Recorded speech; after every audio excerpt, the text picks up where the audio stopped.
E aí, gente, tudo bem? Como vocês estão? Sejam bem-vindos. Eu vou mudar, Fernando, o jeito de falar, e tu quer ver como vai abrir a cabeça de um monte de gente? Vê se eu não tô certo. Nós vamos conversar sobre SA Futebol. Não ficou melhor que SAF? Porque agora ficou, todo mundo já sabe, SA. SA. Sociedade Anônima. Sociedade Anônima Futebol. SA Futebol. Tudo bem? Como estamos? Pode ter prazer em estar contigo nesse momento. Eu imagino que isso deve estar ocupando muito o teu tempo. Porque ali é duas coisas que tu gosta, né? Que é clube de futebol e também o investir, o como entender. Eu lembro que tu falava assim, a base tem que ser forte, porque o guri vai vir, vai jogar bola, vai chutar gol, vai fazer gol, vai defender e depois vai dar dinheiro para poder contratar gente que eu nunca conseguiria. Então investir em futebol, em clube de futebol é uma coisa que tu gosta, que tá dentro de ti. Sem dúvida. E com um novo modelo agora, né? A lei que criou a SAF no Brasil, a SA Futebol, completa recém um ano, né? E nós temos apenas 3 casos no Brasil importantes, Botafogo, Cruzeiro e Vasco, que estão enveredando por esse caminho. 3 casos importantes que eu digo, clubes de primeira divisão. Milhões de pessoas envolvidas. Porque nós temos também o Maringá, temos o Cianorte, temos clubes de Série D, de Série C, né, que já estão também se transformando em SAF, alguns já se transformaram. E isso é um assunto palpitante, um assunto que eu, como advogado, que já deixei de ser, mas que ainda carrego algumas coisas do meu tempo de lawyer, traz permanentemente os questionamentos e o conhecimento que a gente tem que buscar. E eu, né, nesse sentido, tenho buscado permanentemente conhecer esse tema. Tenho uma vivência na área esportiva, né, principalmente internacional, e depois na área de consultoria, e tenho a pretensão de ter algumas questões importantes para abordar em relação à SAF. A lei é 14.193, de 2021, faz um ano. Ela, pela tua experiência, nesse um ano, ela andou rápido, ela andou devagar, ela está no ritmo certo? Como é que exatamente está a lei e os clubes lidando com ela agora? Eu acho que ela andou exatamente como deveria andar, né? Nós temos algumas escalas de clubes que vão optar pela SAF. A primeira escala é aquela dos clubes que estão em grande dificuldade financeira, né? Botafogo, Cruzeiro, Vasco estão em dificuldades financeiras e encontraram na SAF o caminho para tentar minimizar esses problemas e resolver definitivamente as suas questões de gestão, tornando-se competitivos no mercado, não criando mais ônus para o seu passivo. Essa é a ideia. Então nós temos esses clubes, nós temos clubes que já são empresas, é o caso do Bragantino, é o caso do Cianorte, lá atrás. Eu falo no Cianorte porque eu trabalhei algum tempo no Cianorte, até hoje ainda presto consultoria, mas antes estava diretamente vinculado ao clube. Esses clubes que já eram empresas transformaram-se em SAF, apenas mudando a questão da carga tributária, né? Tem um outro enquadramento tributário que beneficia o funcionamento pela SAF. Nós temos clubes que poderão aderir, né, porque estão financeiramente equacionados e tem uma liderança política dentro do clube que permite, né, uma adesão imediata. É o caso do Atlético Paranaense, é o caso do Atlético Goianense, é o caso do América Mineiro, né, que são clubes que têm uma paz interna nas questões políticas, né. Nós temos, por outro lado, clubes importantes, grandes, que não definiram ainda o seu futuro, a dupla Grenal, o Palmeiras, né, o Flamengo, o Corinthians, que são clubes que não têm uma ideia clara sobre o assunto e que têm uma disputa interna política muito grande. Então, não vai ser fácil esses clubes aderirem à SAF. Talvez, com o tempo, isso venha a acontecer, mesmo aqueles que têm alguma dívida, talvez mais adiante, e muito baseados no sucesso ou insucesso que os 3 primeiros grandes clubes brasileiros terão ou não terão na implementação dessa nova forma. Tem uma coisa interessante aí, que é a seguinte. Será obrigatório ser uma sociedade anônima de futebol? Isso é obrigatório para esses, sei lá, 20 maiores clubes do Brasil? Não tem outro jeito de tocar o futebol em médio e longo prazo? Não é obrigatório, não será. Quando eu falo obrigatório, eu digo assim, não obrigatório estatutário, né? Eu digo assim, obrigatório de não tem saída. Não tem saída porque vai ter que ser assim a partir de agora no futebol brasileiro. Eu acho que cada caso tem que ser interpretado de uma forma. Eu acho que Com o tempo, pelas novas exigências que uma boa gestão vai trazer, isso poderá acontecer. Poderá o clube se colocar numa situação tal que, para ser competitivo, ele deva aderir a esse sistema, né? Com ingresso de investidor, com ingresso de novos recursos, com uma gestão que seja efetivamente profissional e que não fique subordinada a resultados de eleições a cada 3 anos, mudança de conceito, mudança de pessoas, mudança de diretoria. Isso acaba afetando um rendimento de longo prazo, né? E acaba trazendo ao clube os reflexos dessa descontinuidade diretiva. Então, quem tiver continuidade diretiva, quem tiver uma gestão profissional, uma gestão sempre na mesma linha, né, com a mesma política, vai ter mais benefícios, né? Se nós observarmos aqui no Rio Grande do Sul, o Inter, o Grêmio, historicamente, sempre que tiveram sucesso, mesmo nos modos da gestão como clube, como associação, foi ao longo dos anos, foi ao longo de períodos em que havia um grupo político que predominava, né? Que tinha, durante algum tempo, as suas ideias implementadas no clube. Assim no Grêmio, assim no Inter, assim no próprio Palmeiras, assim, né, no Flamengo, enfim, os clubes que têm uma sequência diretiva têm mais chances de dar certo do que aqueles que a cada ano, a cada eleição, trocam uma ideia, trocam pessoas, trocam conceitos. Então, a SAF, ela trará o investidor, trará uma gestão nova, né, exatamente porque ela vai ter uma continuidade, porque ela vai ter um dono, ela vai ter um gestor que será indicado pelo seu conselho de gestão e será dono daquela entidade, né, e isso fará com que alguns critérios de gestão, compliance, controles, né, profissionalismo acima de tudo, sejam observados, e isso vai fazer com que haja rendimento. Vamos abrir mais, vamos abrir como é que é um negócio, né? A primeira pergunta é: toda a sociedade anônima de futebol é a mesma? É o mesmo negócio? Ou cada negócio é um negócio? O Vasco fechou um, o Cruzeiro fechou outro, e são independentes, são diferentes, melhor dizendo. Cada um é de um jeito, ou cada SAF vai ter uma particularidade? Não, cada um é de um jeito, porque depende da negociação. O capital social, ele pode ser dividido em percentuais, né? Tem investidores que concordarão em ter menos do que a metade do capital social. Tem clubes que não abrirão mão do controle acionário, né? Tem clubes que não abrirão mão. O Cruzeiro, por exemplo, começou, né, a tratativa com o grupo do Ronaldo Nazário, pretendendo ter a maioria do capital social. Ao final, ficou apenas com 10%. Né? O Ronaldo é o novo, tipo assim, o presidente do Cruzeiro hoje serve para quê? Vamos usar o Cruzeiro como exemplo. A gente está gravando isso aqui em agosto de 2022, né, para ter um time mark aqui do nosso papo, porque as coisas podem mudar. Mas assim, para que serve hoje o presidente do Cruzeiro? O presidente do Cruzeiro é presidente da associação que existe, do Clube Social Cruzeiro, né, gerindo lá o passivo com recursos que vêm da SAF, que vêm da Sociedade Anônima do Futebol. Eu não tenho conhecimento de detalhes, né, de qual a remuneração que o Cruzeiro recebe da SAF, além dos 20% que a lei preconiza, né, de toda a receita. Ele segue, sendo presidente do Cruzeiro, aquelas tarefas naturais de um clube que não trabalha com futebol. Né? Ele não tem mais a gerência, a gestão, a atuação no futebol. Ele não contrata mais jogador, ele não sabe mais se que médico está lá dentro do vestiário. Absolutamente. Isso não interessa mais para ele. Não interessa para ele. Ele segue com a parte do Cruzeiro que não foi transferida. Qual é a parte do Cruzeiro?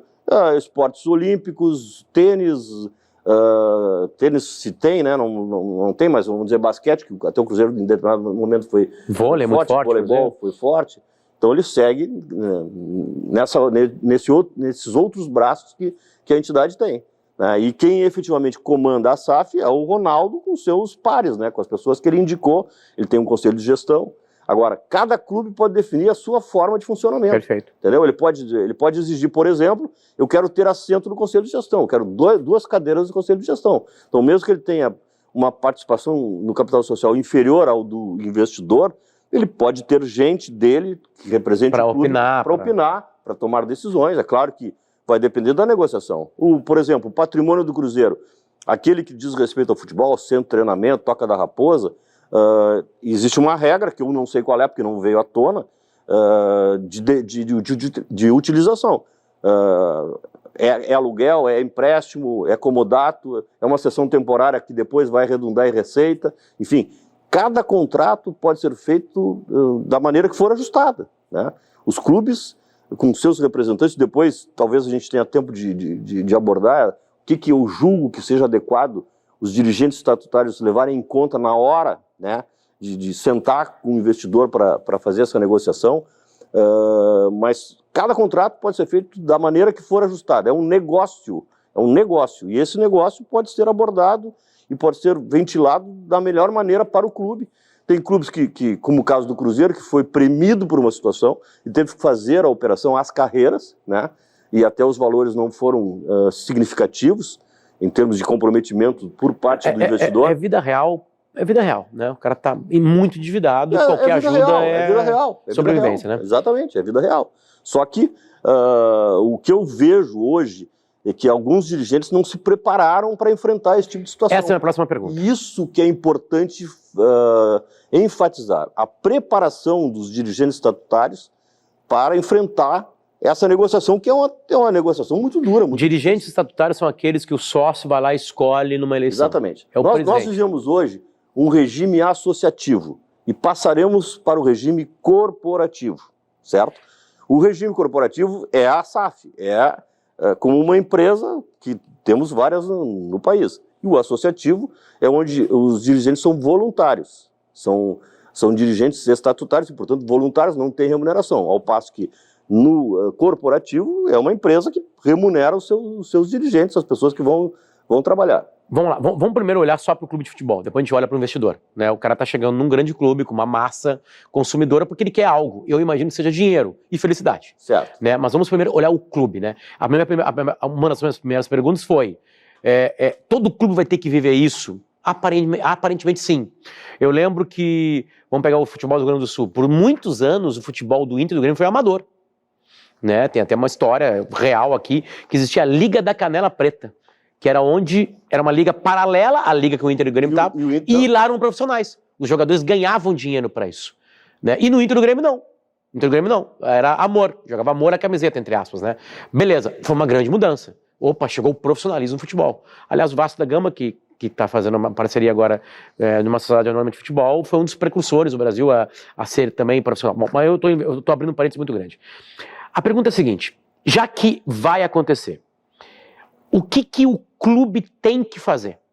Vamos lá, vai bater gente na porta do clube. Como é que ele tem que estar? Como é que a sala de reunião e o espírito do clube, que é associativo, tem que estar? Bom, eu julgo, claro que essa é uma opinião pessoal, fruto da minha vivência no futebol, de conversar com as pessoas, de ver como as coisas estão acontecendo. Eu julgo que o clube de futebol, nesse momento, para passar de associação para corporação, ele não tem valor ainda. Ele não tem um valor. Por quê? Porque não tem quem receba qualquer valor. Eu não posso chegar no Internacional, no Grêmio, no Palmeiras e dizer, olha, vou pagar 1 bilhão para ficar com o clube, para comprar o clube. Não. Por quê? Porque não tem quem receba. Quem é que recebe o dinheiro? Quem é que recebe o valor? Não tem. O associado não recebe, o dirigente não recebe, não tem quem receba. Sim, esse 1 bilhão seria para investir em futebol. Bom, então, o que eu vejo, a nomenclatura certa, o valuation do clube não existe nesse momento. Ele existirá para o caso, por exemplo, agora do Vasco da Gama. O Vasco da Gama, daqui a 1 ano, ele terá um valor. Por quê? Porque ele já tem acionistas, ele já vai representar, ele vai poder ser avaliado e quem quiser comprar o Vasco vai ter que pagar para 777 um valor que vai ser definido contabilmente pelo mercado, pela atuação do Vasco, né? No caso de um clube que ainda não é corporação, o que ele tem que atentar? O dirigente, ele tem que tornar o seu clube perene e competitivo. O que eu quero do meu clube? Eu quero que ele nunca acabe. Essa é a primeira coisa. E eu quero que ele, nunca acabando, seja competitivo, porque senão não vai ter mais torcedor. Então, como é que eu consigo tornar o meu clube perene e competitivo? Primeira coisa que tem que fazer nesse sentido é estabelecer dentro dos seus quadros diretivos, com o Conselho Deliberativo, até mesmo representantes do quadro social e também dos próprios colaboradores, eu tenho que fazer um planejamento estratégico. Isso é básico, né? O que eu quero, como é que eu vou me tornar competitivo, quem é o meu paradigma para eu me tornar competitivo, eu quero ser igual ao Avaí, eu quero ser igual ao Figueirense, eu quero ser igual ao Palmeiras, eu quero ser igual ao Flamengo. Então, clubes grandes, né? Clubes grandes vão ter como paradigma os maiores clubes, que hoje no Brasil nós temos 2 clubes que com receitas próprias estão na linha de frente em termos de gestão, de competitividade e nos campeonatos, Flamengo e Palmeiras, e temos um outro que tem também competitividade, também uma ótima gestão, mas não tem receitas próprias, que é o Atlético Mineiro, né? Então, qual será o paradigma do Inter, do Grêmio, do Vitória da Bahia, né? O Vitória da Bahia está na Série C, eu usei equivocadamente o exemplo, mas dos clubes que em média estão entre os que postulam vaga na Libertadores e poderão, né, vencer um campeonato brasileiro. Palmeiras e Flamengo. Então, qual é a minha receita? A minha receita é 500 milhões por ano. Como é que eu chego competitivamente numa competição para ganhar do Palmeiras e do Flamengo hoje? Eu tenho que primeiro equiparar a questão da receita, né, e tenho que melhorar a minha gestão. Mesmo que eu tenha uma receita inferior, já houve casos aqui de clubes que com menos receita venceram clubes com mais receita, por terem uma gestão adequada, com continuidade, com sequência, com método, né, com sistematizadas. Então, o que se recomenda pelo planejamento estratégico que o clube deve fazer é exatamente isso, perseguir uma empresa investidora que vai te dar sequência, que vai te dar sistema, que vai te dar planejamento, que vai usar a tua receita, né, tu tem uma receita de 500 milhões, para crescimento gradativo com a própria operação e também acrescentando a essa receita valores como investidor. Então, ele vai ter que acrescentar a cada ano 50 milhões, 100 milhões, 80 milhões, para chegar gradativamente próximo do clube maior, que naquele momento é maior em termos de orçamento, em termos de conquistas, de organização, para que eu me torne perene e competitivo, né?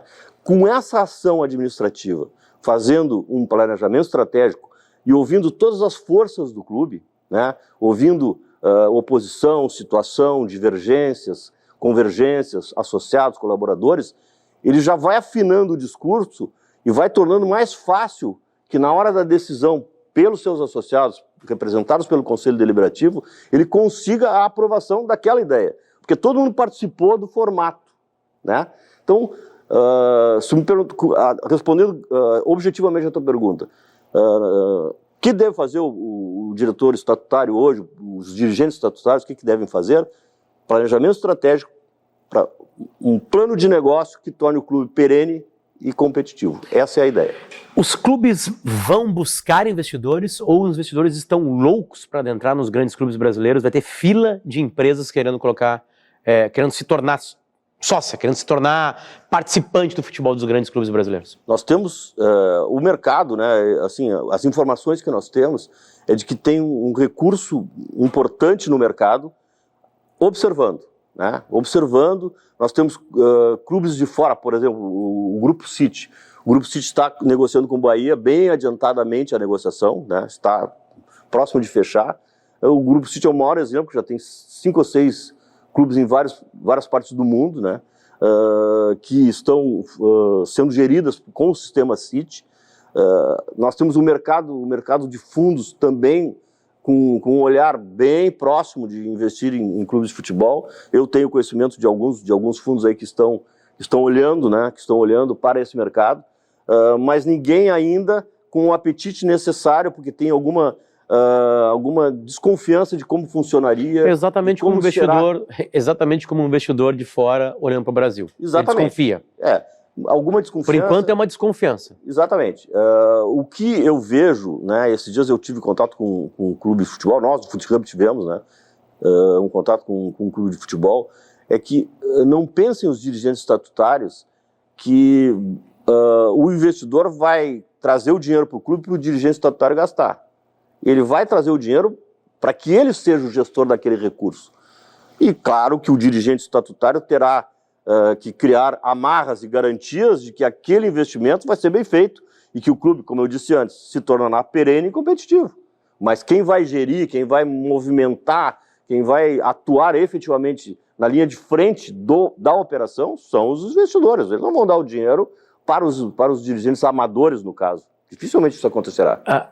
Fernando, abre aqui, e aí com essa pergunta a gente meio que linka e vai para o outro lado, que é o lado do investidor, né? Porque a gente já entrou um pouquinho neles, né? Na cabeça deles, estão observando, né?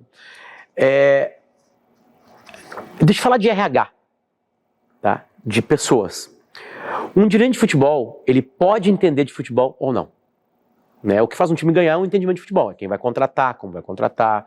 Eu estou sendo bem grosseiro, mas é mais ou menos isso, né? O cara tem que entender de bola. Tem gente que entende muito mais de como lidar com o clube, entrega isso para um antigo, já estou chamando assim, vice de futebol, que vai pensar o futebol.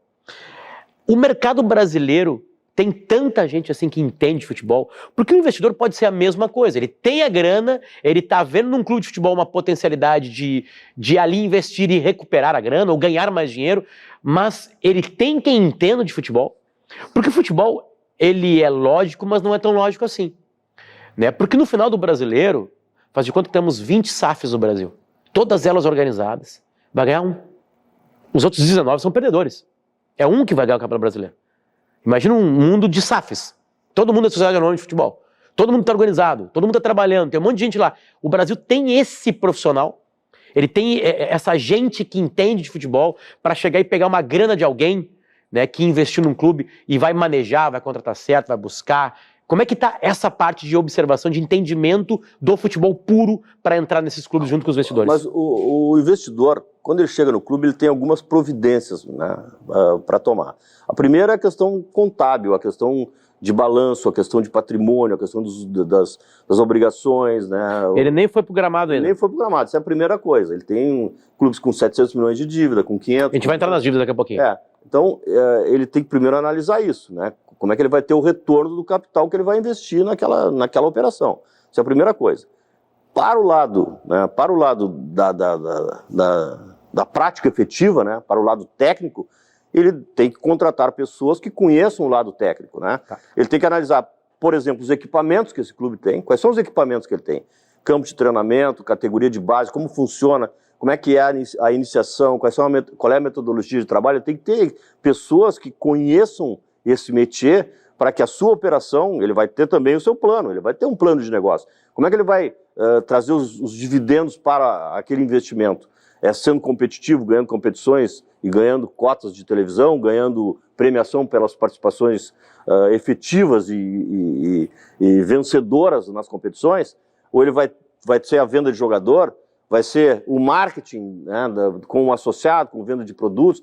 Tudo isso aí é um plano de negócio, né, que ele vai ter que definir. Aliás, o clube também, quando eu falei lá atrás, né, sobre perenidade e competitividade, o clube já vai dar um caminho, né? O clube que se aparelhar bem para enfrentar uma negociação, ele vai ter um caminho também, que vai ser discutido e vai ser colocado no papel junto com o investidor. Né? Por isso que o dirigente tem que se preparar, ele não pode simplesmente entregar o clube, né, sem essa preparação, sem essa avaliação, sem ver quem vem de lá para ser o novo, né, mentor da minha gestão, da gestão do meu clube. Então, o investidor ele tem que atentar para todas essas condições, para todas essas regras, né, de gestão, a área técnica, e tem pessoas no Brasil para isso. Tem pessoas, eles têm que ser escolhidos. Tem que ser escolhidos adequadamente, de acordo com o tamanho do clube, de acordo com a cultura do clube, de acordo com aquilo que o novo investidor ou o novo gestor daquele clube pretende. Né? Ele quer explorar a categoria de base, então ele tem que pegar alguém que seja especialista em categoria de base. Ele quer ser apenas competitivo e ganhar as cotas as premiações das competições, é uma outra pessoa, né, que está acostumada com isso. Enfim, o mercado oferece profissionais, profissionais que trabalharão tempo integral, que estarão ali permanentemente, que vão ter uma estratégia, que vão ter um planejamento para ser cumprido. O mercado oferece, né? Só que o que eu vejo também, né, analisando esse mercado, analisando principalmente o mercado dos investidores, é que eles estão muito atrelados e ligados a essa área contábil, da avaliação contábil, da dívida, né? Na outra área, a área da expertise com o esporte, com o futebol, com a operação, eu não vejo esse movimento, né, em busca desses profissionais. Aí que tá, essa é a minha questão, tá? Vamos lá. O cara está investindo em futebol, eu vou comprar uma fábrica de garrafa PET. Eu preciso fazer uma garrafa competitiva, boa, e que a gente coloque líquidos para dentro e a gente vende as garrafas PETs. É simples, tá? O futebol, ele é diferente. Porque eu vou ter inimigos de mercado também, porque um outro cara da outra fábrica pode fazer uma garrafa melhor que a minha e mais barata, sei lá, né, tem uma margem, ele vai lutar com isso. Vamos adentrar nesse futebol e como o investidor vai enxergar isso. Porque ele tem que ganhar. Ele vai ter que ganhar. Né, a gente estava conversando agora aqui antes nos bastidores, né, que a torcida do Vasco vibrou muito com a 7-7. O Vasco tem 4 rebaixamentos desde o começo desse milênio. E a torcida do Vasco cantava Urubu Otário, né? Urubu é a torcida do Flamengo. A 7-7 tem dinheiro para baralho, né? Tem um palavrão ali. Porque o torcedor está pensando só nisso. Vai entrar grana vai contratar jogador e eu vou ganhar do Flamengo. É simples a conta do torcedor. É essa. Por isso que eu perguntei se tinha esses profissionais. Como é que o investidor vai garantir vitórias? Como é que ele vai chegar vai chegar como presidente de um clube, eleito por um sócio, e vai chegar assim, ó, tô chegando agora aqui com essa grana para contratar. Como é que ele garante? Como é que ele faz esse elo com a torcida e a torcida realmente acredita que com essa entrada de grana ele vai ganhar dinheiro? Não tem como garantir. Isso, futebol Tá, então o torcedor já está meio iludindo, já começamos com uma ilusão. Mas o dinheiro, às vezes, é mau conselheiro, né? Por quê? Porque se tu pensar que tu vai resolver os problemas do clube com contratações, tu já está fadado ao insucesso. Tu resolve o problema do clube montando uma estrutura, de equipamento, de pessoas, de pesquisa, né? de dados científicos, né? Que vai te dar que vai potencializar o rendimento dos jogadores. Uma sequência de trabalho, né, mantendo o grupo, tendo história, mantendo a memória de vestiário, enfim, aquela básica gestão que é feita hoje voluntariamente pelos dirigentes que ganham, né? Então, o dinheiro não vai trazer a vitória, o dinheiro vai trazer a organização, a preparação do clube, a melhora dos equipamentos, a melhora das pessoas, o treinamento de pessoas, né, para que a vitória acabe acontecendo. E ela vai acabar acontecendo se tu estiver preparado. Agora, se tu simplesmente contratar jogadores, a cada ano tu mudar o teu time, a cada ano tu gastar mais dinheiro, não tem como dar certo. Os investidores sabem disso? Sim, as conversas que se tem com alguns pretendentes a investidor é exatamente essa. Entendeu? Porque o investidor tem a sua empresa, tem o seu recurso, e ele sabe que na empresa dele a coisa só vai dar certo na sequência, com pesquisa, né, com muito trabalho, né, lançando aquilo que o teu consumidor quer, o teu cliente. A minha pergunta, Fernando, é que a gente está lidando aparentemente com o mundo amador, que é o associativo. Amador não é uma palavra boa, tá? Não é depreciativo. Exatamente. É real esse mundo. Os presidentes do Flamengo... É no sentido de não ser remunerado. Exatamente. E o mundo profissional. A minha pergunta é se esse mundo profissional entende de futebol, esse circuito inteiro que faz um clube ganhar. Né? Se daqui a pouco não está chegando só mais amadores ali. Amadores em lidar, em saber por que se ganha, por que se perde. Porque o negócio de futebol é complicado, né? É muito complicado. Se a gente vai olhar para a Europa, pô, tem um monte de gente gastando bilhões lá, né? Um ganha Champions. O City não ganhou a Champions. Quanto o City gastou em uma década e meia? Desde aquela contratação do Robinho. Posso chutar? 15 bilhões de euros? 20 bilhões de euros em contratação, em estrutura, e não ganhou uma Champions ainda. Enfim, não garante isso. Então, por isso que a pergunta é, quem está chegando é amador ou profissional? Não, quem está chegando para trabalhar no futebol é amador, mas vai se cercar de profissionais. Através dos profissionais, ele vai ter exatamente isso que está sendo preconizado aqui. Criação de sistema, melhora de equipamentos, melhora de pesquisa, melhora de pessoas, né? Pessoas qualificadas para implementar, tipo um nutricionista top, tipo um preparador físico, tipo a recuperação do jogador, fisioterapia que vai tratar de prevenção e não de recuperação. Uma pessoa de logística para tudo isso funcionar bem. São critérios que quem é do ramo, quem sabe, né? Então, se tu pegar, por exemplo, o Alexandre Matos, ele sabe disso. Se tu pegar o Rodrigo Caetano, ele sabe disso. Estou falando de dois que são brilhantes, né? Que já estão circulando pelo futebol brasileiro há um bom tempo. Há muito tempo, né?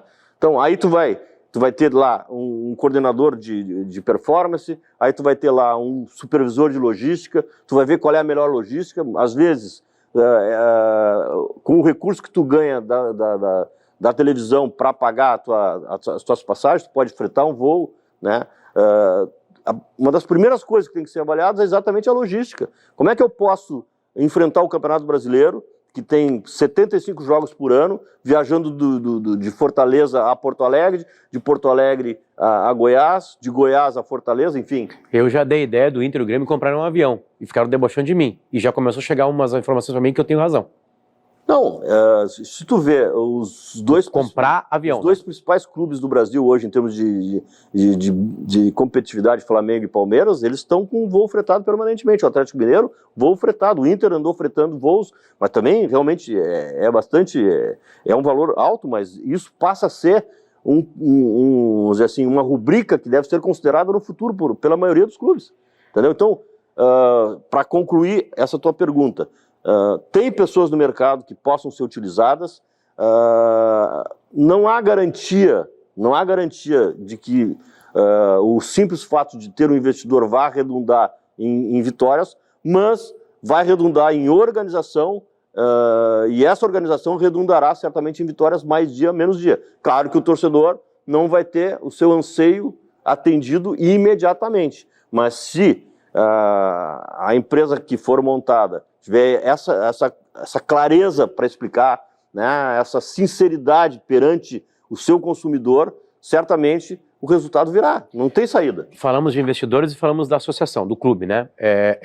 Ficou muito claro nas tuas respostas que o profissionalismo vai ter que estar nos dois lados, né? Que vai ter que ser uma união de forças com o profissionalismo. Vamos falar de algo que não existe na empresa que fabricou este copo.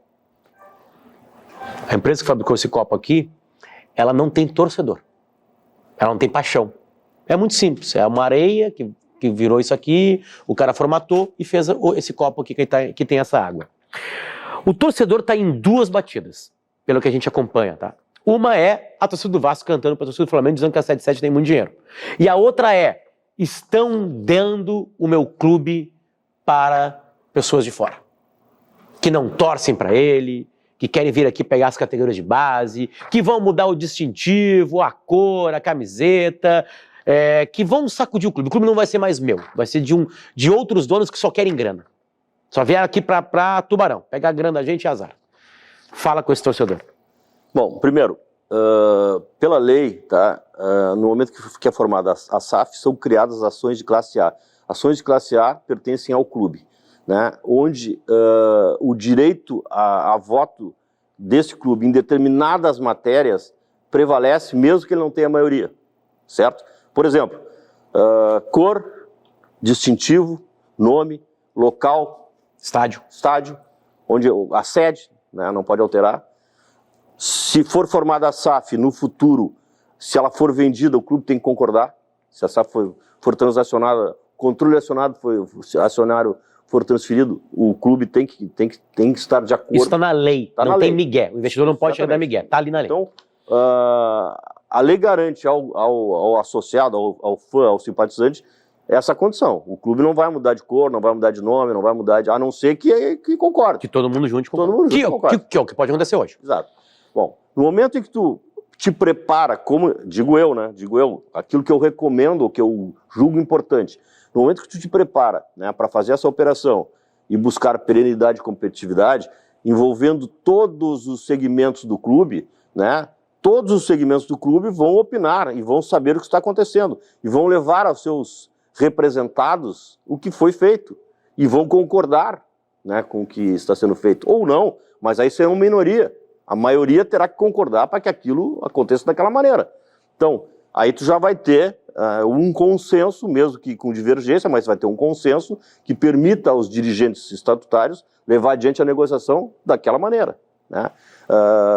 Transformando-se em SAF e tendo continuidade de gestão, o gestor, no caso, que é o investidor agora, né, com seus representantes dentro da diretoria, não vai ficar sujeito a uma eleição, não vai ficar sujeito à pressão externa, não vai ficar sujeito à pressão das mídias sociais, ele vai ter que aguentar, né? Porque para a coisa dar certo, muitas vezes, tu passa um período de dificuldade, com derrotas, com revés, mas depois, se tu mantiver a tua convicção e mantiver o teu trabalho, a coisa acaba progredindo e dando certo. Então, por que nós temos a mudança sistemática de treinador, de dirigente, de vice-futebol, de executivo hoje? Temos a mudança sistemática porque nós temos a pressão de fora, porque nós temos a eleição que vai ocorrer daqui a algum tempo, né, porque o dirigente quer que o seu segmento político permaneça comandando, e ele acaba atendendo o anseio do torcedor. Acaba sendo um círculo vicioso. No momento que tu tem uma permanência no clube garantida, porque tu é o principal acionista, tu mantém um trabalho mesmo contra a opinião de algumas pessoas. E isso é essencial para que dê certo, entendeu? Tu não tem como, a cada revés, a cada manifestação da torcida, a cada vaia, a cada grupo de pessoas que se posta na frente lá do CT reclamando, tu fazer mudanças. Se tu mantiver a tua convicção, se o teu trabalho for feito baseado, né, num estudo, baseado numa ideia clara e definida, mantém que acaba dando certo. Cumpre os teus compromissos, né, faz com que mobilize os teus torcedores, mostra o que está sendo feito, né, demonstra que a todo momento, quando houver essa animosidade, a tendência é que a coisa piore, né? Então é uma gestão, né? Já se fez aqui, já se faz no Brasil inteiro, em outros clubes, né? Mas eu vejo que a continuidade diretiva é o fundamental para que a coisa venha a dar certo. E a descontinuidade que existe hoje é a base para que não dê certo nos moldes atuais. Fernando, tem uma coisa que não bate para mim, e aí claro que a minha ignorância é abraçada completamente agora, que é o seguinte: os grandes clubes brasileiros devem dezenas ou centenas de milhões, e alguns deles já bateram no bilhão da dívida. Onde é que fecha essa conta? Onde é que fecha que, tá, beleza, agora nós somos uma sociedade anônima de futebol. Chegou um grupo de investidores. E aí, e o bilhão que o clube deve? O que acontece? Bom, o bilhão que o clube deve, pela lei, ele pode ser pago de várias formas. Ele pode ser assumido pelo novo investidor, ou ele pode, num primeiro momento, monta a SAF e pega 20% anuais da receita que a SAF vai ter e aplica no pagamento dessa dívida. Ao final de 6 anos, se isso não for o suficiente para pagar todos os compromissos, tu aí pode fazer um pedido de recuperação judicial, né, através do judiciário, e aí tu tem mais 4 até 6 anos, dependendo do teu requerimento, dependendo do que for definido pelo juiz, né, e aí tu volta a usar percentual daquela receita da nova SAF, da nova empresa que se cria a partir, né, da transferência dos direitos do clube, e tenta chegar ao final, né, desse prazo com o pagamento. Vamos pegar um clube real e uma dívida real. Cruzeiro. Usa o Cruzeiro para explicar melhor isso para a gente. Bom, o Cruzeiro tem uma receita anual, né? Dessa receita anual, 20% está sendo destinado a pagar os seus credores, né? Passados 6 anos... Desculpa, a receita do Cruzeiro Associação ou já do Cruzeiro SAF? Já do Cruzeiro SAF. Não, porque todos os ativos do clube, todos os ativos de bilheteria, marketing, todos os ativos, direitos em relação aos jogadores, são transferidos para a SAF, certo? O que vai ter de receita para o Cruzeiro vai depender da negociação, né? Por exemplo, utilização da Toca da Raposa, eu não sei, eu estou falando em tese. A utilização da Toca da Raposa, que é um grande equipamento por parte da SAF, vai gerar recursos para o Cruzeiro, né? Quais são esses recursos, né? Aluguel, arrendamento, enfim, isso pode gerar recursos, mas isso vai ser utilizado pelo Cruzeiro para a sua atividade como clube. Para pagamento da dívida, esses 20% da receita que foi transferida e mais da receita que passar a ser oferida pela nova SAF é destinada para o pagamento da dívida. Outra operação que pode acontecer também, o investidor, para se ver livre daquela conta, procurar os credores e pagar. Por exemplo, 1 bilhão, tu pode oferecer 300 milhões para um conjunto de credores. Eu estou devendo 1 bi, então, bom, eu posso pagar hoje à vista 300. Pode acontecer. É que assim, a primeira grande SAF brasileira é a do Cruzeiro, de alguma maneira, né? De um clube que deve muito.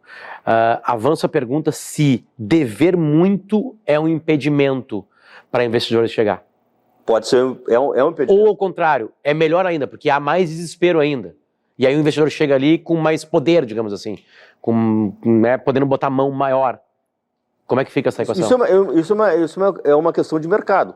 os credores, observando a possibilidade do clube, por exemplo, Santa Cruz do Recife está na 4ª divisão, está na Série D, né? É um grande clube. O Santa Cruz do Recife tem 1 milhão de torcedores, né? Ele tem um potencial de receita maravilhoso, né? Tem uma dívida de 200 milhões. Né? O credor do Santa Cruz, se tu chegar lá com metade dessa dívida, É uma lei bem de mercado. É bem de mercado. No futebol vai acontecer a lei de mercado. Vai acontecer a mesma coisa. Vai acontecer a mesma coisa. Tu prefere receber 20% ao ano do teu crédito, sujeito a não receber porque é rateio, né? Mas está na nova lei. Essa lei, a 14.193, Sim, está na nova lei. Que essa dívida, ela precisa ser paga. Ela precisa ser paga. Não, e mais, se tu não cumprir o cronograma que tu apresentar desde o início, tu perde os benefícios. Porque o regime centralizado de execuções, que é uma questão importante, que se estabelece logo no momento que a SAF é montada, onde todas as execuções vão para o mesmo setor, para uma mesma vara, para o mesmo juizado, e ali se estabelece esse concurso de credores, né, esse pagamento rateado para cada credor. Ele só segue, né, sem poder penhorar, por exemplo, ou pegar dinheiro de conta bancária, se tu seguir rigorosamente aquilo que te propôs, né? Tem uma organização ali que é submetida ao juiz, o juiz vai homologar aquele pedido e a partir dali tu tem que cumprir. A vida imitando exatamente como funciona, quer dizer, a SAF imitando exatamente como funciona o mercado. E em cima disso, por exemplo, o Ronaldo Fenômeno pagou barato ou caro? Eu já entendi o pagou, tá? Porque o Cruzeiro não foi comprado, né? Vamos lá. Mas a grana colocada lá foi uma pouca grana ou bastante? Média. Vamos conhecer no futuro? Vamos comparar mais tarde? Vamos lá. Aparentemente, o Cruzeiro está na 1ª divisão. Não. E está por essa organização, né? Estaria só como associação? Não sei, talvez não. Os últimos anos vem provando que não. Não, né? Eu acho que dificilmente o Cruzeiro estaria se não houvesse essa, vamos dizer assim, essa inserção do grupo do Ronaldo no clube, porque basicamente um grande clube como o Cruzeiro não pode atrasar salário. Ele não se torna competitivo atrasando salário, tendo crises permanentes, né, discussões permanentes. Então, no momento que ele estancou, né, essa rubrica da falta de pagamento de salário, automaticamente o rendimento cresceu, mesmo com jogadores que não são aqueles jogadores que a torcida esperava e que o mercado supunha como os melhores para o Cruzeiro, e vai se classificar exatamente porque ele está com as suas obrigações de gestão diária, né, de gestão próxima, em dia. Agora, ele tem que destinar parte dos seus recursos para pagar o resto dos credores, para aí sim ter poder de investimento, na equipe, ter poder de investimento em pessoas, em equipamento, porque o equipamento vai ficando defasado. Mesmo que a Toca da Raposa seja um grande parque, né, ele vai ficando defasado. Tem que manter, tem que melhorar. Tem coisas novas que estão surgindo, né? Eu saí do Inter em 2010 e a nossa gestão em termos de modernidade era top. Hoje, o que se fazia naquela época, eu não estou participando mais do clube, né? Mas não sei como é que é hoje, mas o que se fazia naquela época está completamente defasado. Está completamente defasado. Então, esse aperfeiçoamento, esse crescimento, ele tem que acontecer permanentemente. E o Ronaldo, e o grupo do Ronaldo tem que atentar para isso, para que o Cruzeiro não se limite a voltar para a 1ª divisão. Porque se ele fizer só isso, ele volta para a B. Claro. Imediatamente. Né? Então esse investimento inicial, que dizem foi em torno de 50 milhões, não pode ficar só nisso. Se ele quiser se tornar competitivo, se ele quiser tornar rentável a sua operação, né? Por exemplo, o Cruzeiro perdeu agora uma das maiores promessas do futebol brasileiro, Vitor Roque. Que é o Vitor Roque. Né? Por quê? Porque não teve capacidade de investimento. Não dá para perder um jogador como o Vitor Roque, que foi vendido de acordo com a cláusula penal por 20 milhões e que vai ser vendido pelo Atlético Paranaense por 120 milhões, né? Além do retorno técnico que ele está trazendo, né? E retorno técnico de um jogador que potencializa o rendimento dos demais e valoriza os demais jogadores. Engatando nisso, tá? Teve uma fala tua assim que meio que abriu-se o que é, né? Não há uma compra do clube. Não é chegar e dar o dinheiro para o atual presidente e vice de futebol gastar. Não é isso. Decidam, vai para academia, vai para o lateral direito ou vai para a logística. Não é isso, tá? Já está claro isso. Como então eu meço o quanto o investidor tem que colocar de grana? Tá, primeiro assim, depois eu vou chegar no Palmeiras e Flamengo, como é que eles vão se meter nessa parada. Mas quanto vale a entrada num clube? Que valor é esse a ser definido? O valor é esse, oriundo dessa discussão no planejamento estratégico entre todas as forças do clube, buscando um plano de negócio que torne o clube perene e competitivo. Hoje o Internacional, falando do Inter que está aqui, ou do Grêmio, o Grêmio fatura 500 milhões por ano, o Inter, um ano um fatura mais, outro ano outro fatura mais, mas é nessa faixa. Eles ficam entre 300 e 500 milhões. Exato, entre 400 e 500. Entre 400 e 500. Bom, eu tenho que... o meu objetivo é ganhar uma Libertadores e voltar para o Mundial. Esse é o meu objetivo. Como é que eu chego lá? Essa é a competitividade que eu busco. Eu tenho que aumentar a minha receita. Com 400 milhões eu não consigo. Então, como é que eu aumento a receita? Potencializando as receitas pela operação, né? Revelando jogadores, aumentando o número de sócios, aumentando as receitas de marketing, tendo aí uma visão mais moderna em termos de trazer o torcedor, o fã, para dentro do clube e com isso redundar em receitas, ou exigindo do meu investidor que ele acrescente a cada ano 50 milhões no meu orçamento, para que daqui a 3, 4 anos eu tenha um orçamento de 600, 700, 800 milhões que vai me dar a competitividade para combater o Flamengo e o Palmeiras. Tudo isso aliado a uma gestão eficiente. Eu tenho que ter gestão eficiente. Não tem como tu chegar, né, pegar um clube que tem uma receita inferior, esteja ranqueado numa base inferior a esses 2, 3 que nós falamos, sem gestão eficiente. Tá, aí que tá. Aí, bom, a minha pergunta vai ser completamente idiota, que eu já sei a resposta dela. Por que a 777 não chegou no Flamengo e chegou no Vasco? A resposta eu imagino. Porque é muito mais investimento entrar no Flamengo. Porque o Flamengo está organizado. Os investidores só vão chegar em quem está desesperado? Nesse primeiro momento, foi o que nós falamos, no princípio ali, né? Nós temos os clubes que estão rigorosamente necessitados pelo bife do dia seguinte, como se diz, né?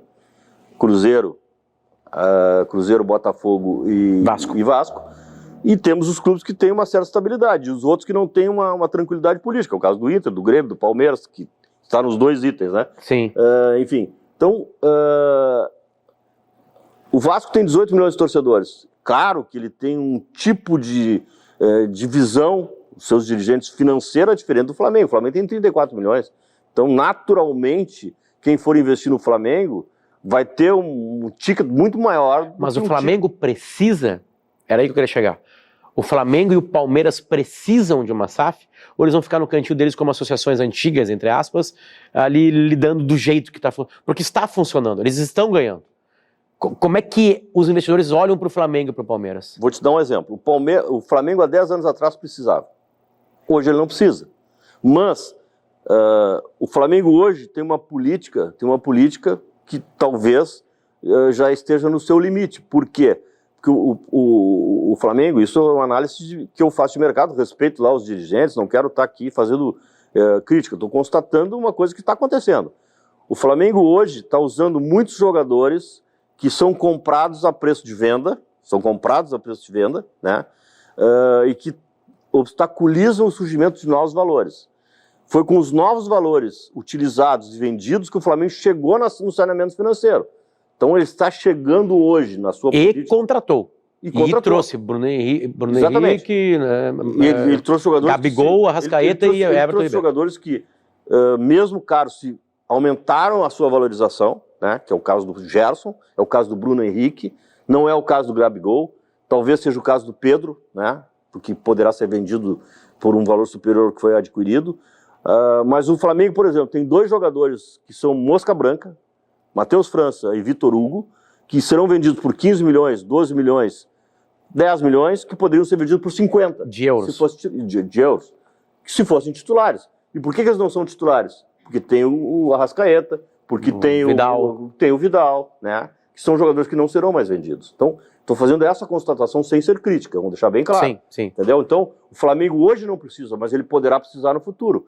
O Palmeiras, há 10 anos atrás, quando foi rebaixado, talvez fizesse. Ele teve um presidente que aportou dinheiro, que conseguiu revirar revigorar financeiramente o clube e entrou no círculo virtuoso. Por quê? Porque colocou pessoas competentes, vou citar um nome aqui, Cícero Souza, que é um dos profissionais mais competentes que tem no país.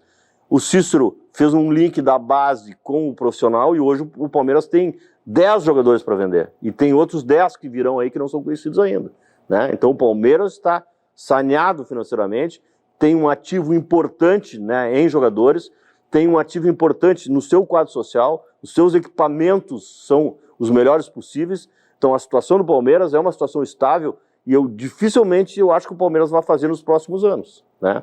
E por que fariam o Palmeiras e o Flamengo? Desde que os outros clubes que já estão fazendo se tornem mais competitivos ainda. Aí eles vão precisar de um aporte para lidar melhor com ele. E aí entra a competência, a gente volta lá para o começo da conversa. Exatamente.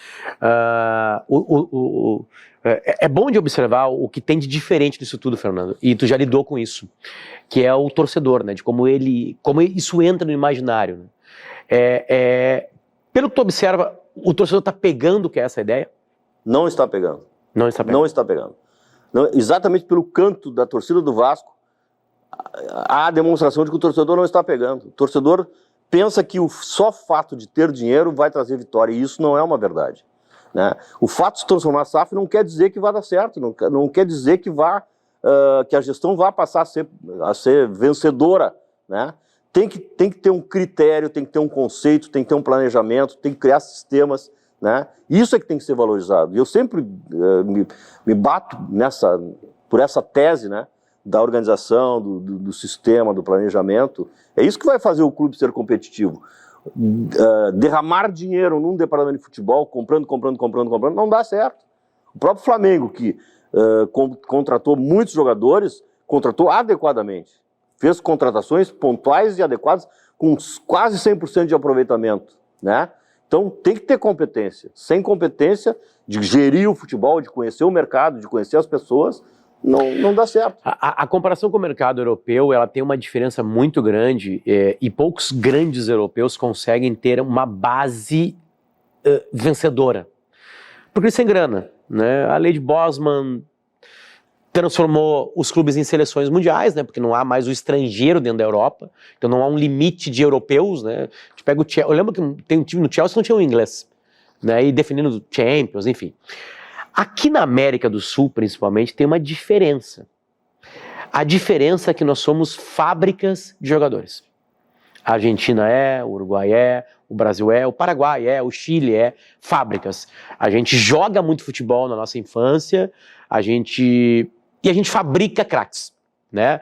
Já teve melhor? Aí é uma outra discussão que não é o nosso papo de hoje aqui. De quem é a base com a SAF? De quem é, a partir de uma entrada de investidores, essa garotada? Eles são de quem agora? Eu sei que a pergunta ela tem uma maldade nela, né? Mas tu entendeu por que eu pergunto isso? Porque isso é uma coisa que aparece como crítica dos torcedores sobre esse casamento surgindo entre investidores e uma associação, que é o clube que a gente torce. Enfim, de quem é a base? A lei é clara nesse sentido. A operação futebol, toda ela passa a ser do investidor. Não tem nenhuma dúvida, né? Quem operar futebol na SAF, tu não pode bipartir a operação. Tu não pode bipartir. Porque a base é futebol. A base é futebol, né? Tu pode ter basquete separado, vôlei separado. Mas o futebol masculino... E tem regras, tipo assim, o guri estourou com 17 anos, aí os investidores vão vender, eu posso segurar até os 20, aos 21. Não tem, ele tem que passar primeiro profissional, aí como é que vai ser isso? Para não ser um atravessador apenas, né? O futebol, como um todo, é gerido exclusivamente pelo novo investidor. Se no conselho de gestão que for criado, o clube tiver braços, tiver representantes e tiver participação nas decisões, tudo bem aí. Mas assim, isso é uma questão negocial. Tá, perfeito. A gente volta sempre... Isso está muito claro na conversa. Tudo é uma questão negocial. Tudo é uma questão negocial. Tudo é a capacidade do clube. A gente já falou quem são os clubes mais preparados. São os que se prepararem, uma coisa meio óbvia, tá? Mas vamos pegar o Grupo City. O Grupo City é um bom exemplo. O Grupo City, ele é do Manchester City. Ele é o Manchester City. É o Manchester City. É o Manchester se espalhando. O que o Manchester City quer? Ele quer enfrentar o Torque do Uruguai na final do Mundial? Não, na verdade, é uma operação comercial. E o Manchester City se deu conta que na América do Sul, principalmente, a matéria-prima é primorosa, quase redundante. Então tu tá entendendo a minha pergunta. Porque o City, a 777 não é um clube da Europa. Ela pode estar em clubes da Europa, mas ela quer investir, quer faturar com os 18 milhões do Vasco, quer ser feliz, quer ganhar título, porque aí ela pode chegar em outros clubes, pode fazer a mesma coisa e faturar muito. Porque um clube que não tá ganhando fatura, né, Fernando? Sim, fatura muito, né? Muito, beleza. O City... E até tem uma colocação polêmica, depois eu faço, tá? Sobre essa nova visão que os clubes terão a partir da SAF. Tá, depois eu falo. A gente tem que falar agora. Eu seguro minha pergunta. Polêmica tem prioridade sempre. Não. Como tu vai viver num regime eminentemente financeiro, onde o dono do clube visa lucro, né? Hoje nós temos arraigado no futebol brasileiro, e principalmente no futebol brasileiro, o bicho. Entendeu? E a partir de agora, certamente os novos gestores vão estabelecer um limite para bicho. Não vai ter bicho por jogo. O Cruzeiro tem bicho para subir. O Cruzeiro deve ter um prêmio para subir, mas não um prêmio por jogo. O prêmio por jogo não deve ter mais. Mas isso é uma coisa gradativa, é uma mudança gradativa. O Bayern de Munique não paga um prêmio por jogo? Não paga prêmio por jogo. Eles, lá na Europa, eles pagam prêmios por objetivo, que está dentro de um orçamento que não implica em transferência integral, né, dos valores que são recebidos pela participação nas competições. Hoje no Brasil, né, muito desse valor que é ganho pelo clube por participar e por ganhar e por galgar espaços ascendentes nas competições, ou seja, classificar para a quarta de final, classificar para a semifinal. Sim, porque as competições pagam enquanto vai avançando. Enquanto vai avançando. Isso hoje, praticamente, metade é distribuído entre os jogadores, né? Com a nova orientação, né, que virá a partir da SAF, essa regra vai mudar, o mercado vai mudar. E aí cada clube vai fazer a sua regra? Cada clube vai fazer a sua regra. Isso é uma previsão que eu estou fazendo, claro. Não é uma afirmativa de que vai ser assim ou não. Sim. Não, isso vai acabar acontecendo, né? Porque vai ter no final do ano, tu vai ter que distribuir dividendo para os teus investidores, né? Claro que em muitos casos, tu estabelece um prazo, não vai ser no primeiro ano, nem no segundo ano, mas daqui a pouco algum dividendo vai ter. Ou seja, o bicho também pode ir para o investidor. O bicho também pode ir para... O bicho, entre aspas, pode ir para 777. Pode, e aí esse torcedor do Vasco estava cantando que eles tinham dinheiro para cacete? O que faz? Não, mas o torcedor do Vasco, volto a repetir, está com uma visão errada do que significa essa grande alteração que a SAF está trazendo. Não é só colocar dinheiro na mão dos dirigentes para gastar, não. É uma outra situação. É uma outra discussão. Que é interessante ver. Voltamos ao outro papo, né? A gente estava falando sobre... porque assim, tem um sonho, né? A gente já viu no futebol brasileiro algumas movimentações que não deram muito certo, né? Porque é uma empresa, né, Fernando? No final das contas, a gente está falando aqui de uma empresa a ser montada, que lida com uma paixão, claro, né? Uma empresa com paixão é muito mais complicado. Os investidores sabem dessa paixão. Eles querem ganhar com a paixão. Mas eles estão preparados para o revés? Para o curto prazo? Para a cobrança? Depende do investidor. Por exemplo, o investidor do Botafogo, o Textor, ele sabe porque ele já tem clube, ele participa. Só que ele não sabe a força do torcedor brasileiro, né? Ele hoje está vivendo em um mar de rosas ainda, né? Porque o Botafogo teve uma ascensão com o seu ingresso dentro do clube. Mas isso... Também com festas dos torcedores na frente da sede do clube, também, né? Levantando... Eu lembro, e não aliás, isso não é só do torcedor brasileiro. No dia que o Newcastle fechou com aquele grupo investidor da Arábia Saudita, que tem toda uma coisa polêmica, né? É uma ditadura, né? Como é que uma torcedora do Newcastle se sente, uma torcedora mulher, se na Arábia Saudita a mulher tem pouca liberdade, enfim, tem questões éticas aí que azar. O cara quer ganhar a Premier League, tipo assim, festa na frente do Newcastle, né? É um outro tipo de SAF ali, né? É um outro clima ali, né? A Europa tá... O City não é uma SAF mas não é, né? Tipo assim, tem um... É que o problema do City é que quando o City teve seu controle acionário transferido, ele já era SAF, ele já era empresa. Aqui no Brasil é que nós vamos viver essa transição. Num primeiro momento, os clubes associativos vão ser corporações. Esse é o problema. Essa assimilação que o torcedor brasileiro deverá ter, que o inglês já não tem mais, né? Nós temos que ter essa assimilação. E é por isso que, para fortalecer a nova empresa, repito e exaustivamente, é necessário o planejamento estratégico, é necessária a participação de todas as forças do clube, é necessária a opinião dos segmentos políticos do clube para que isso aconteça. E esse para mim, é o grande problema que nós teremos em grande parte dos clubes, é que haja esse consenso. Há um dissenso muito grande nas questões normais, nós sabemos, tem clubes que politicamente tem várias facções, vários segmentos, né? E quando se trata de discutir uma questão tão polêmica como essa, é muito difícil que isso avance. Por isso eu digo, a convivência dentro de uma sala, durante 4, 5, 10 meses, discutindo essa questão polêmica, montando esse plano de negócio por parte da associação, vamos dizer assim, é o fio condutor, né, dessa unificação. Eu vejo isso. Isso é interessante, né? A Europa está há tempos já como uma sociedade anônima de futebol. A gente estava até falando sobre Portugal, né?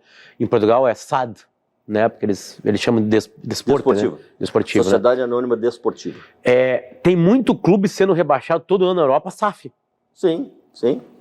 Por incompetência. Teve investidor, teve aporte, melhorar a academia e foi rebaixado. Exatamente. Ou seja, no final das contas a gente está falando de conhecimento de futebol. Tem que ser rebaixado, né? Na verdade, assim, o que eu falei antes, o fato de virar SAF não quer dizer que vai dar certo.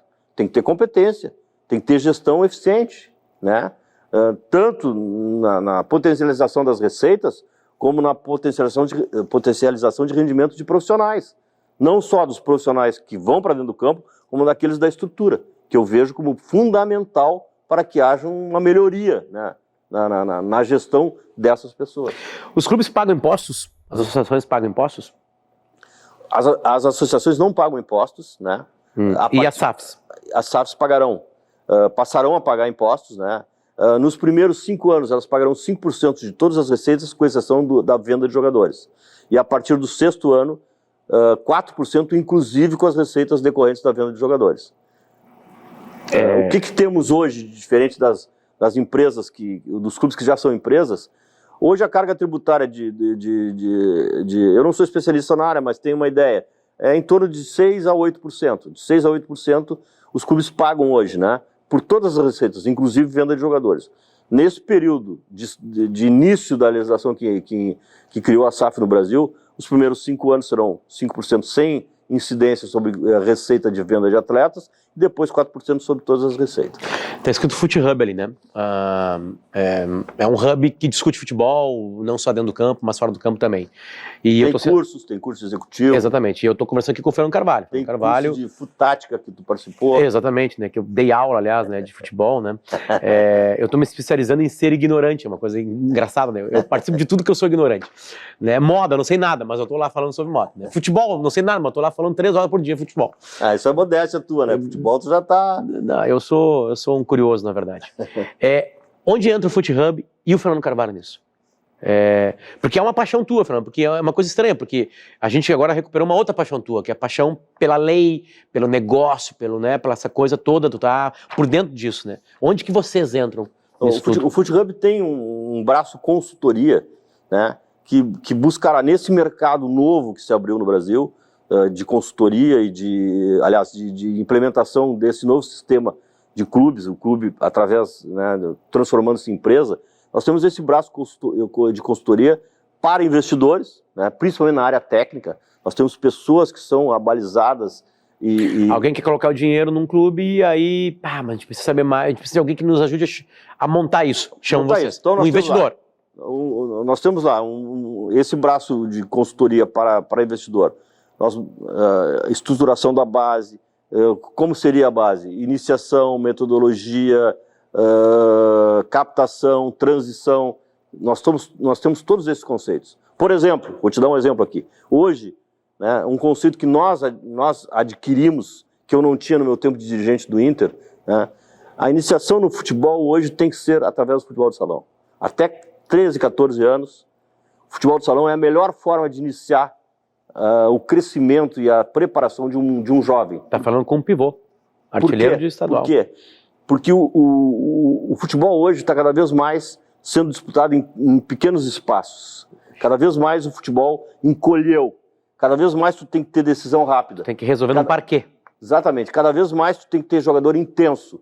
Cada vez mais tem que ter jogador que troque de função, que faça a função ofensiva, mas que venha atrás para fazer a função defensiva. Então, a melhor maneira de criar mecanicamente essa ação do jogador é no futebol do salão. Eu te perguntei uma coisa sobre a advocacia e tu tá falando sobre driblar num parquê. Né? Tipo assim, tu não consegue sair do futebol. Eu sou futebolista. Sim, né? mas agora não, mas aí o investidor procurou vocês para ajudar nisso. É que na área jurídica nós não temos pessoas para atender, né?